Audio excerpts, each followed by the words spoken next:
Tap support from supporting blessing skills to match its counterpart arrogance. Blessing skills can no longer be supported by life tap? Wait. No, no, no, no. Solution: remove the mono reservation efficiency, master it, and reduce the power. Oh my god! Stop crying! God damn it! Grab some copium, relax, and enjoy the video about the upcoming changes to Reservation and possible solutions to counter the nerfs. Like and subscribe. So, let's talk about the nerfs. What happened, right? So, the main two things that I took away from the Balance Manifesto that I thought affected most builds, right, most people, is the reservation changes. So number one is the reservation mastery being gone, right? We lose 15% mono reservation efficiency completely. And then number two is that life tap no longer supports Divine Blessing auras, which means that most builds can no longer run that, right? Some builds, we can figure out a way to do that, but not everyone can do that, okay? So I'll use this trusty notepad to bring you my 13 options for, well, dealing with the nerfs of reservation stuff side of things. Okay, so first one, Enlighten. Not everyone is using Enlighten, not every setup requires Enlighten. At least they didn't until now, right? And if you lost 15% reservation efficiency, you can probably fix that with just a level 3 or level 4 Enlighten. If you were not using it before, and if you have your auras linked all together, this could be a very simple and very easy solution. That's an option, and I have a little breakdown here that each level, right, each level up gives you 4% reservation multiplier. So, well, 4% less reservation. You can also go into Enlighten, which is Awaken Enlighten, I mean, but that's usually so expensive that it's questionable whether it's worth the money. Of course, in the end game, if it allows you to just fit in all your auras with just one support gem, then yeah, probably going for level 5 Enlighten could be an option, but it's so expensive that I can't recommend that to people, right? Like, this is very advanced, this is very expensive, this is something that if you're doing this, you probably don't need my help. Anyway, right, and then one thing that I discovered while looking at these Enlighten levels and stuff, that Enlighten can be pushed up to level 10, and Awaken Enlighten can be pushed to level 20, like with sources of plus level of gems, like +1 socketed gems. You can have an item like a bow, for example, with +1 socketed gems. You can have, you know, unique items like gloves, helmets, whatever, with just global +1 level of socketed gems, right? You can also get corrupted implicits on body armor, gloves, helmets, boots, I believe. And then we have +1 to 2 level of socket support gems, either as a synthesis implicit or an unveil craft on weapons and shields. So that's pretty useful. You know, you can boost your reservation efficiency by quite a bit with these mods. Anyway, so moving forward, the next one would be increased mono reservation efficiency small cluster jewel with 25 to 35 increased effect of small passives, and then ideally with another like big notable that gives you 50% mono reservation efficiency of a specific aura, right? There are quite a few options like Grace, Hatred, Determination, Zealotry, like there are quite a few options. You can look at it. But yeah, the main thing is that if you have no effect roll on your small cluster, you get 6% reservation efficiency per small passive. If you have 25 effect, that becomes 7%. If you have 35 effect, that becomes 8%. But 35, the 35 reservation clusters are very expensive, right? They are from level 84. And just the base is expensive, so yeah, it's good. It's good, definitely. In the end game of your builds, if you need the reservation, this is a very, very good option to go for, but normally you can figure out stuff with 25 effect, and it shouldn't be that expensive. Right, next one, number 3, Megalomeniac jewels. Okay, so Megalomeniac jewels are interesting. They are, as I noted here, possibilities are endless, and you can get what like you otherwise could not get, right? Let's quickly show what I mean by that. So for example, one of the options, since we're talking about reservation, with Megalomaniacs, you can get 3 big aura reservation notables in one jewel. right? I don't know if you can get that cheap, because, you know, that's probably, especially if you get good synergistic mods for a popular build, this is probably very expensive. But we can look at something else, something a bit more specific, like build specific, a bit more niche per player. So for example, you can go for the reservation thing, right? If you don't need the full reservation cluster, you can go for a reservation notable. You can get another one, or you can get aura effect here. And then the last one could be something that you wouldn't normally get, or something that your build wants from a cluster notable. So for example, here, imagine you're playing a fire-based build. There are, well, a few ways that you can chill enemies, but most of them are very, well, for example, skitterbots, right? You could put in a skitterbot setup in your build, but that's 35 mana reserved, so you have to get even more reservation, and it can become problematic, right? And chill is very good, especially against bosses. I mean, in general, chill is very good. So imagine you're doing a fire damage build, and you cannot chill, right? The way to get this nearby enemies are chilled, like the only place, I believe, I'm 99% sure that the only place where you can get this is a medium cluster that has cold damage over time. Right? So that is useless for a fire damage build, for a cold hit build, for any build that's not cold damage over time. This is useless, right? And then for builds that are scaling cold damage over time, you don't really need nearby enemies or chill, because you're already chilling them with your skills. So this one is very good for other builds that are not using the cluster jewel that you can get it from. Right? So you just take that one passive, and everything around you is slower, which could be very good defensively and offensively. For example, for Armageddon Brand, the slower the enemies are, the more likely that you are not going to miss any damage. I digress. Basically, possibilities are endless. You can experiment, discover, and have fun here. Right, jewel corruptions. Okay, so jewel corruptions, that's a simple one. Again, it's a 2% increased reservation efficiency corruption. You can get that on pretty much any jewel that is not already corrupted. So for example, Megalomeniacs, they come already pre-corrupted, which means that you cannot corrupt it for reservation or any implicit for that matter. But stuff like normal clusters, large clusters, medium clusters, small clusters, you can corrupt all of them to get reservation efficiency as implicits, right? You can also corrupt normal jewels that are not corrupted, like they do not drop corrupted, right? You can corrupt it. Oh my... Stop it.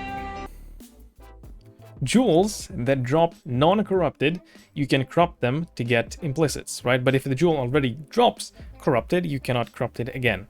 So stuff like forbidden jewels, you cannot corrupt those, but like most jewels you can. Timeless jewels, you can do that. Normal jewels, unique jewels.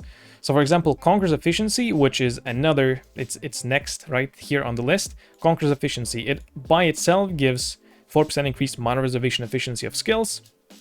And I said here that good implicits makes it maybe worth a jewel socket, maybe, because like normally this is pretty weak, but now that we really have to get more reservation, this could be worth.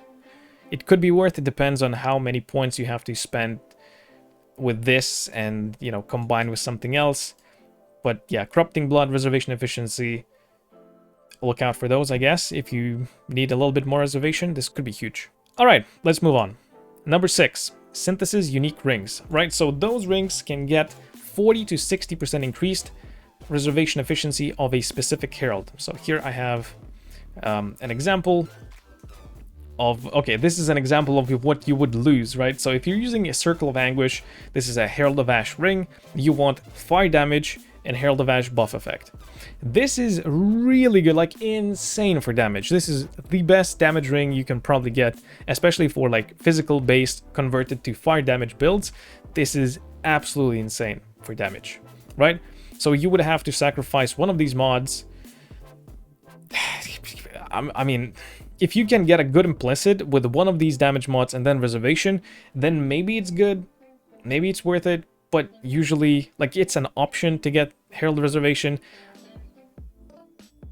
Depends. It depends. Right, and also Essence Worm ring exists. I mean, we used to use Essence Worm on Mind Over Matter, like Archmage builds, right? Because it has +2 level of socketed aura gems, and then socketed gems have no reservation, but it very heavily reduces the reservation efficiency of everything else, right? So for Archmage and Minor Matter stuff, it doesn't matter because you don't reserve anything else. You want your mana to be fully unreserved, which means that this allows you to use a free aura, and it gets a little bit of a, you know, a few more levels, which means more effect and stuff. But nowadays, this is very niche, right? Like if a build has enough damage or it has enough defense that it doesn't need determination and stuff, then I mean it's an option. You can run 2 of these rings, I guess, and then use determination in 1, and then like Wrath, because it's a mana build, right? So elemental, lightning damage, and then Wrath or Zealotry or whatever in the other one. Very niche. You can use them, but they're kind of meh. In my eyes, they are. I was even debating whether to even mention them, but yeah, some builds can use them pretty well, so I'll mention them, and let's move on. So, Helmet Implicits. Okay, so Helmet Implicits, we have 2 options here. Corrupted Implicit, which gives socketed skill gems get 90% cost and reservation multiplier. So this is, again, like Enlighten, it's better than reservation efficiency, right? So 10%, that is big. That is like 3.5 levels of Enlighten. It's pretty good. And then you could put Enlighten there as well. You can get plus levels. Yeah, it could be pretty good, right? And then Eater of Worlds, this is a more simple one. You don't have to risk losing your item corrupting, right? So this is a more simple, more approachable thing, which you can get 7 to 12% increased mana reservation efficiency. So this is not a multiplier, this is just increased mana reservation efficiency, but it's still good. You can get this as an implicit, and then also, I guess I should have put this as number 8 because this would be a very nice transition. Anyway, let's transition from 7 to 9, and you can have an essence mod on helmets and body armor that can give you from 3 to 10, based on the tier of the essence, right, up to 10% increased mana reservation efficiency of skills. So this is a suffix, and you can combine that with the implicit, and you can get up to 22, well, 12% is not really realistic, but like 10 is reasonable to get. 10% as an implicit, and then 10% as a suffix. That's 20% reservation efficiency. And previously, I didn't really use this, but now that we need more reservation efficiency, this could be a very, very nice way of getting it back, right? Let's go back to number 8. Helmet Enchant. So all auras and heralds have their reservation reduction enchants. Do I have to say anything else about this? I mean, some builds have very powerful enchants, right? Some skills specific, like for example, Tornado Shot +1 projectile from secondary projectiles, right? Or Volatile Dead consumes an additional corpse or something. Like, you know, some builds have very powerful enchants, so losing that enchant would be probably not worth. But other builds that don't really have a juicy, powerful enchant, this could be an option. So, yeah, look into that if you need more reservation. Moving on to number 10, Influence mod on Amulet and Helmets. So, right, on the helmet, you can get pretty much the same as the Essence mod, right? Up to 10%. You can also elevate this for a bit more.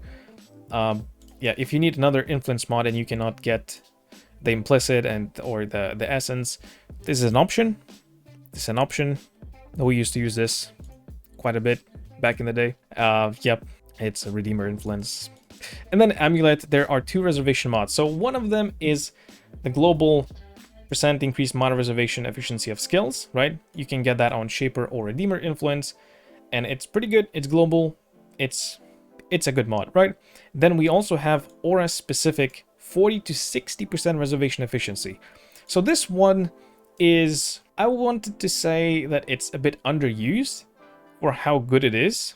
It's pretty powerful. If you don't already have a big reservation, like aura specific reservation notable or from the clusters or something, right? This is big. This is a lot of mana reduction, mana reservation reduction. So it's good. And then, yeah, they are scattered between different influences, like different auras you get from different influences. And yeah, I mean, yeah, aura specific reservation mod is better if you're only using a few auras.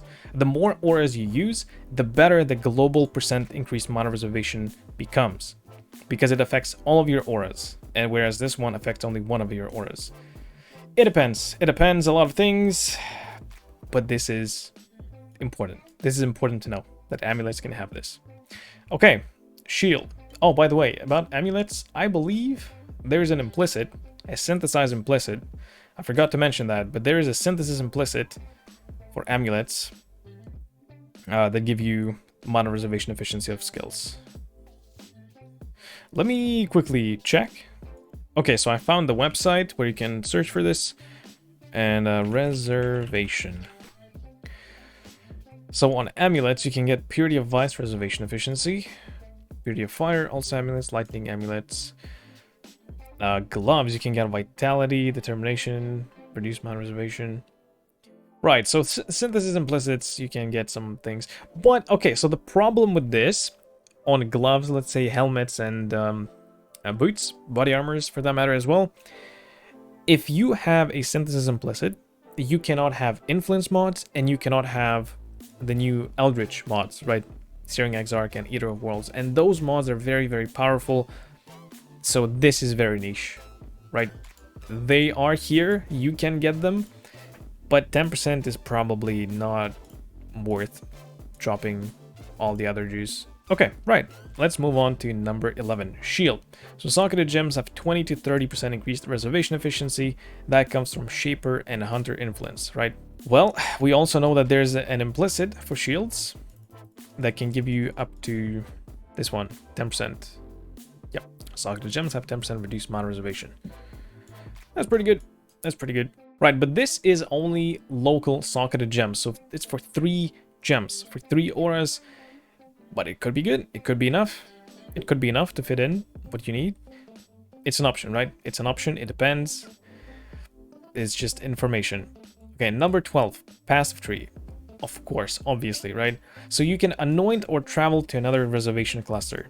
I mean, it's fairly simple, right? It's fairly simple, but, well, I have to talk about it because there are a few things that you can do. For example, like if you're a witch build, a shadow build, a Templar build, I don't know. You know, a lot of options, and you're probably building something around here, not necessarily going down there. Even as a shadow, you probably are not pathing here. And for some specific builds, I mean, of course you are, but not every build goes down there, right? So let's say if you're on the top side of the tree, you just travel here, and what do you have here? You have effect of auras, you have reservation, you have effect AoE, another mastery, right? So you could grab damage per aura herald, and then you travel down here, and you get this jewel socket.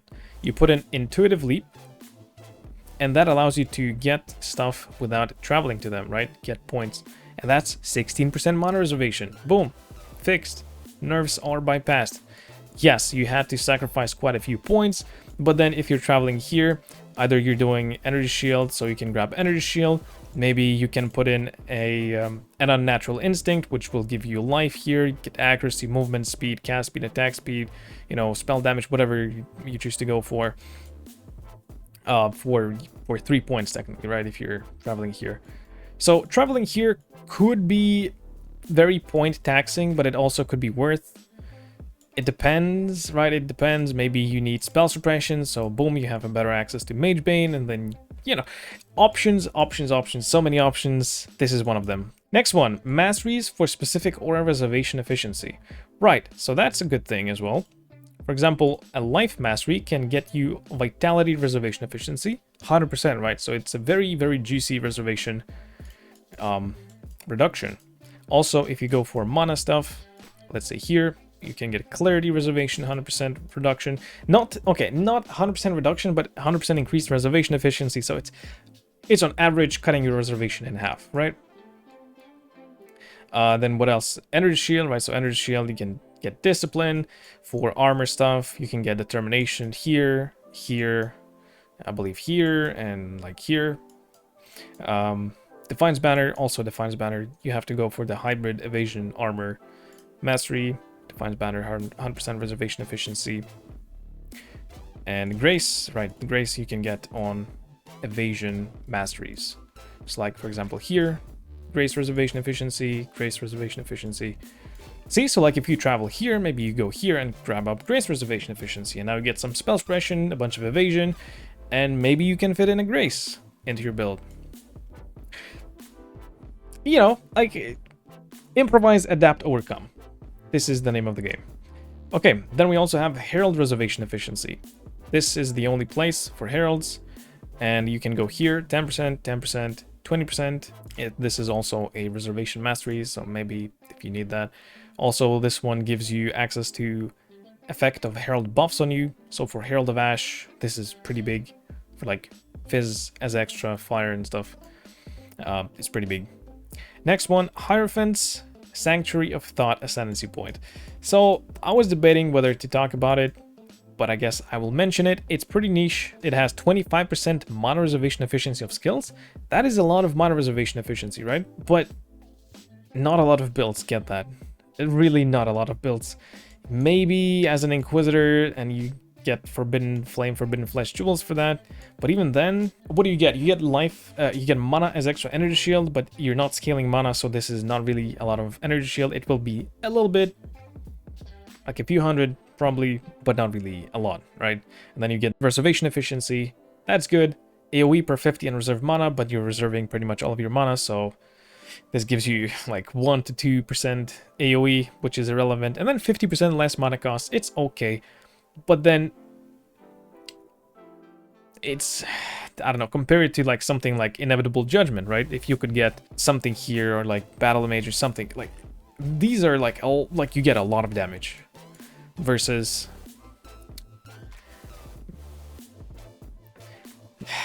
it could be good. It's niche. It's not for everyone. It's pretty niche. Then we also have Champion's Inspirational Ascendancy Point. So this is just a free banner, but I thought I'd mention it. Banner skills have no reservation. It also gives you a bunch of aura effect and stuff, so it's okay. It's okay for scaling your damage and defense at the same time. Frees up a little bit of mana. Sure, it's an option. It's a thing. Right, let's move on to number 13. That's Devouring Diadem. Right, so that's a unique helmet, which gives you socketed gems, have 25% increased reservation efficiency. It also gives you +1 level of socketed gems, so if you really need to push that reservation, put in an Enlighten here. And yeah, it's pretty good. It's a lot of reservation. Or you could put in 4, probably better to just put in 4 auras here and get a bunch of reservation. Also getting +1 level, right? So this helmet, another cool thing about this helmet is that it gives you Eldritch Battery, and this is a very nice transition into why Eldritch Battery and into the next point. Okay, speech level not found. Into the next nerf, which is the Life Tap Divine Blessing aura, right? This is gone. We don't have that anymore. Unless you have Eldritch Battery. So what happens with Eldritch Battery is that it makes your energy shield protect mana. Spend energy shield before mana for skill mana costs. Right? So if we would quickly put together a Divine Blessing with the newly buffed Haste aura, right? What happens here is that now it costs 297 mana. That is an absurd amount of mana to spend for any skill. But, however, if you're using Eldritch Battery, you can use Energy Shield as, like, for this mana cost, right? So you need to get enough Energy Shield so that you can cast this. And it, of course, it scales with levels and mana and stuff. So, like, if we go for level 95, you increase your mana totals, which means that you increase your mana cost of the Divine Blessing skill. But, you know, it's not crazy. It's not a few thousand. And you can get a few thousand energy shield with a little bit of investment. It is a bit harder because we can no longer craft life as extra energy shield on the body armor, right? Previously, this was a very simple thing to do. 10% life as extra energy shield, and boom, you get, well, right now with no items, this is not really giving a lot of energy shield, but it's close to 1000 energy shield on most builds. So it was a very nice source of that, and then you would go for Eldritch Battery and no problems whatsoever, right? So now you would have to get some energy shield bases for this to get enough, like 600, 700 energy shield. But then you don't have to worry about mana at all, especially with Devouring Diadem. It has 10% chance for energy shield recharge to start when you use a skill. right? And since you're not taking damage, because you're not taking minor matter or anything that would bring damage to your energy shield or to your mana, you're just constantly regenerating a crazy amount of energy shield. Energy shield recharge, right? And recharge is usually like pretty big. I'm not gonna get into that, but is good, right? It's very simple to fix your mana problems as well as enable the Divine Blessing again.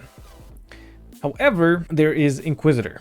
And Inquisitor has a very cool synergy with Eldritch Battery and Energy Shield Regen that you basically take this one, right? Pious Path. Consecrated ground you create causes life regeneration to also recover Energy Shield to you and allies, right? So what happens is, normally, if you take Eldritch Battery, you lose all of that defensive regen, right? Because it's applied to your mana, technically.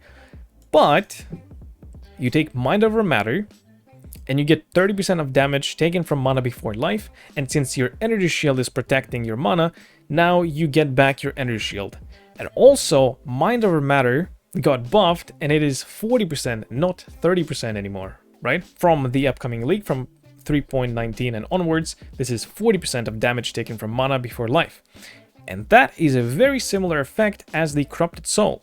It's a 50-50 split, and this would be a 40-60 split, which is close, and it allows you to run Righteous Fire easily and, extend your effective health pool by quite a bit. One thing about Corrupted Soul is that we get life as extra energy shield, right? So that helps a lot with the energy shield acquisition, but this is cheap. It doesn't require anything apart from spending a few passive points to get to this and then taking it, right? Yeah, it's, as I mentioned, it's mostly for Mr. Longneck Inquisitor, not waste energy shield that you are getting to use your Eldritch Battery. Right, so let's talk about sources of Eldritch Battery, because the passive tree is not the only place to get it. So let's quickly look at it. Here. Please go away. Thank you. So we have Skin of the Lords, right? It gives you a random keystone when you upgrade it from Skin of the Loyal. This drops from Chayula, and with a Chayula Blessing, you can upgrade it, and it keeps the socket color that it already had, and you cannot change the colors at all, at no point, right? But then it gives you a random keystone, and it gives you +2 level of socketed gems, 100% global defenses, which is pretty good. It scales evasion, armor, energy shield. It's okay, right? And then random keystone, so you could get Eldritch Battery, and this could be a pretty good body armor if you have the correct colors. This could be pretty nice. The next one is Replica Sorrow of the Divine. So you get Eldritch Battery during Flask effect. It has a pretty good duration. If you divine it well, it's like 12 seconds before quality, and then 20% quality adds another, what, like 2.5 seconds. So let's say 14 seconds duration. That is pretty juicy. You know, it's a pretty long-lasting flask. And also, life recovery from flasks also applies to energy shield during Flask effect. Like, this is... it's okay. It's something, right? But if you combine this with the Balbala Jewel, or the Timeless Keystone, I think it's from Brutal Restraint. Balbala. Oh, yeah. Balbala. So change my Glorious Vanity into this bad boy, and now you have this one. Flasks gain 4 charges per empty flask slot every 5 seconds. Right, so you can potentially figure out something where you can permanently sustain your Replica Sorrow of the Divine and get the Eldritch Battery, and it could be an option. I don't know how good this is and if it's worth it, but it is an option. Alright, and then we have the Devouring Diadem, Eldritch Battery here. It also has a Veiled mod, right? A Veiled suffix. Oh, actually, that's cool that when you highlight it, it shows this Veiled suffix. That's the first time I discovered this. Anyway, okay. Right. So, yeah. You can get, like, hybrid resistances. You can get the Ignite and Poison thing, the duration of ailments you inflict while focused. Right, it's a pretty strong mod for those builds. Also, it gives trigger level 15 Feast of Flesh every 5 seconds. So it consumes corpses. If we could quickly look at it, the PoE wiki, Feast of Flesh, right? So it consumes a number of corpses around you to recover life, mana, and energy shield. Consumes up to 10 corpses and gain 400 life, 200 mana, 400 energy shield per corpse consumed. right? This is a lot. And then if you use something like Desecrate with Spell Cascade, you spawn 10 corpses, like cast when damage taken, Desecrate, level 1, with Spell Cascade. Boom. Every time you get hit with any amount of damage, well, any significant amount of damage, you proc that, and then you have that, like for example in a boss fight, you can pretty much generate these corpses fairly easily and always have enough to, when this procs, it consumes the maximum amount, you recover a lot of mana, life, energy shield. It could be pretty nice, right? It could be pretty nice. Also, for example, like if the timing is right, you get bonked to very low life, right? Low energy shield, everything low, and then you proc the cast when damage taken, you spawn the corpses, and it consumes almost instantly, and boom, you're full. That is, I mean, under ideal circumstances, that aligns, right? The damage and the recovery, and then it's amazing. But it also could be that it procced the recovery just before you got hit, so for the next 5 seconds you get no benefit from this. It also is possible, but let's be optimistic rather than pessimistic. Yeah, and then the last one was Replica Soul Taker. I mean, I'm not even gonna talk about it. Gag W. Right, and yeah, that's pretty much it. And I wish you good luck improvising, adapting, and overcoming the nerfs. That's gonna be it for me, and see you in the next one. Bye. Like and subscribe.